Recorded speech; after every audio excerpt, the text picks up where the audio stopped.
to the stuff you know. If you want it cool, follow one simple rule. Don't mess with the flow, no. Stick to the status quo. Joining us today is Jake Wolpert, sales leader at Shalion, to talk about why constantly iterating and finding new ways to maximize pipeline should be the status quo. Hi, Jake. How are you doing today? I'm feeling good. Feeling good. Happy to be here. Awesome. So what do you believe is the status quo of workflows in the sales pipeline? People are not necessarily intentional about how they're moving deals through and how they're focusing on which deals are most important. When they're prompted, I think they think about the deal. So if they get an email from a prospect, I think that they'll follow up. But the status quo is probably out of sight, out of mind.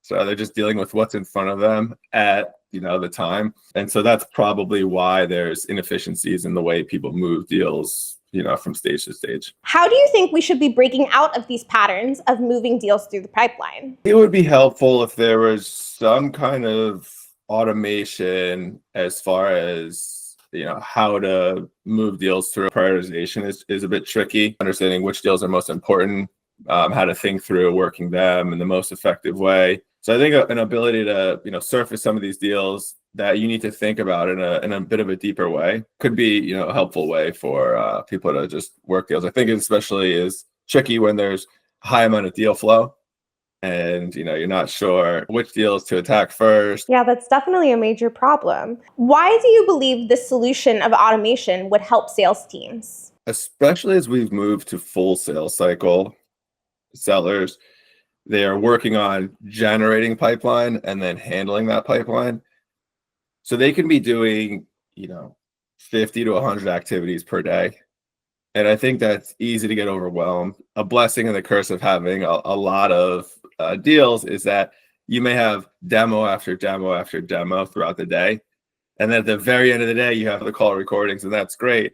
But you have to think back on, which deals you need to follow up with immediately, which deals have extra work. You may have to put together a customized proposal.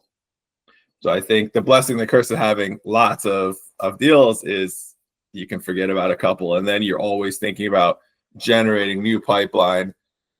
And that's probably why I think that things get a little bit crazy and sellers get a bit overwhelmed.